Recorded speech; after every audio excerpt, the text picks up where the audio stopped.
Assalamualaikum warahmatullahi wabarakatuh. Perkenalkan, nama saya Jamilah, peserta Latsar CPNS BPSDM Provinsi Kalimantan Selatan, Angkatan 16, MDH 34, Kelompok 4.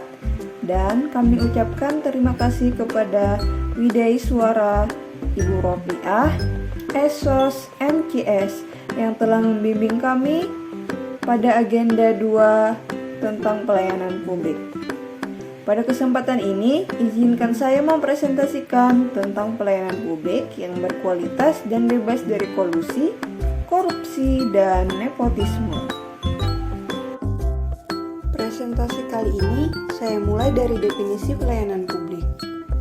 Menurut Undang-Undang Nomor 25 Tahun 2009, pelayanan publik adalah suatu kegiatan atau rangkaian kegiatan dalam rangka pemenuhan kebutuhan pelayanan sesuai dengan peraturan perundang-undangan bagi setiap warga negara dan penduduk atas barang, jasa, atau pelayanan administratif yang disediakan oleh penyelenggara pelayanan publik.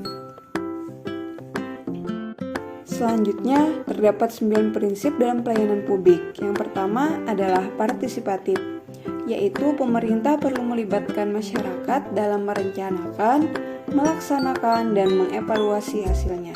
Yang kedua, transparan. Penyelenggara pelayanan publik harus menyediakan akses bagi warga negara untuk mengetahui segala hal yang terkait dengan pelayanan publik yang diselenggarakan tersebut, seperti persyaratan, prosedur, biaya, dan sejenisnya. Masyarakat juga harus diberi akses yang sebesar-besarnya untuk mempertanyakan dan menyampaikan pengaduan.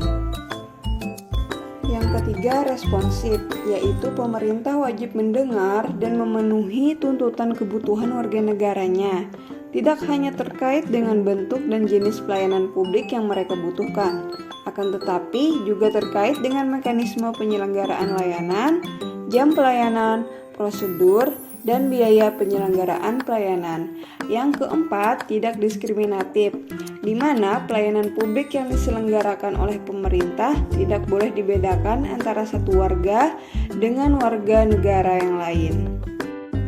Yang kelima, mudah dan murah, di mana mudah artinya berbagai persyaratan yang dibutuhkan tersebut masuk akal dan mudah untuk dipenuhi. Murah dalam arti biaya yang dibutuhkan oleh masyarakat untuk mendapatkan layanan tersebut terjangkau oleh seluruh warga negara.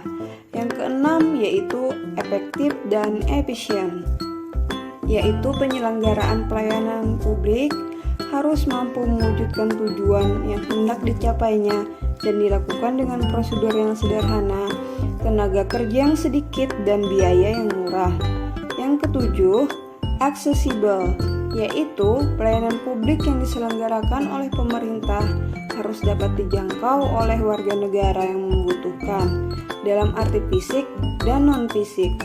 Yang kedelapan, akuntabel, di mana penyelenggaraan pelayanan publik dilakukan dengan menggunakan fasilitas dan sumber daya manusia yang dibiayai oleh warga negara melalui pajak yang mereka bayar. Dan yang terakhir, berkeadilan, yaitu salah satu tujuan yang penting adalah melindungi warga negara dari praktik buruk yang dilakukan oleh warga negara yang lain. Nilai berorientasi pelayanan dalam Core Values ASN. Pada tanggal 27 Juli 2021, resmi Presiden kita Joko Widodo meluncurkan Core ASN berakhlak dan employer branding bangga melayani bangsa. Berakhlak, panjangan dari berorientasi, pelayanan, akuntabel, kompeten, harmonis, loyal, adaptif, dan kolaboratif. Core values tersebut seharusnya dapat dipahami dan dimaknai sepenuhnya oleh seluruh ASN serta dapat diimplementasikan dalam pelaksanaan tugas dan kehidupan sehari-hari. Slide selanjutnya yaitu agar pelayanan publik bisa berkualitas harus dijauhkan dari namanya KKN yaitu kolusi, korupsi, dan nepotisme. Pengertian dari kolusi adalah tindakan persekongkolan, persekutuan, atau permufakatan untuk urusan yang tidak baik. Contohnya, tindakan dari kolusi misalnya, penyuapan agar tidak korupsi tidak dilaporkan kepada pihak berwajib.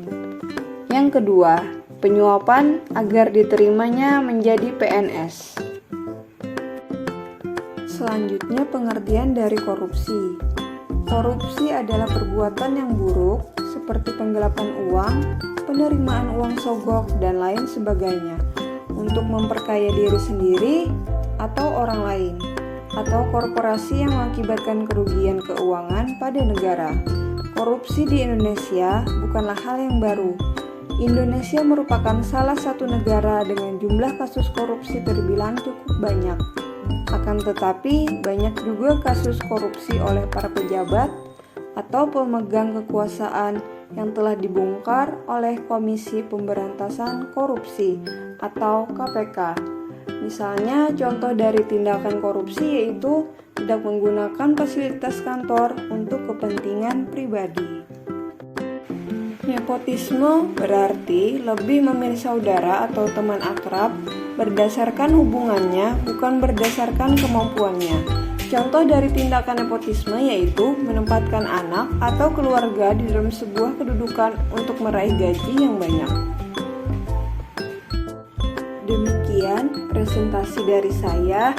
Mohon maaf jika ada kekurangan.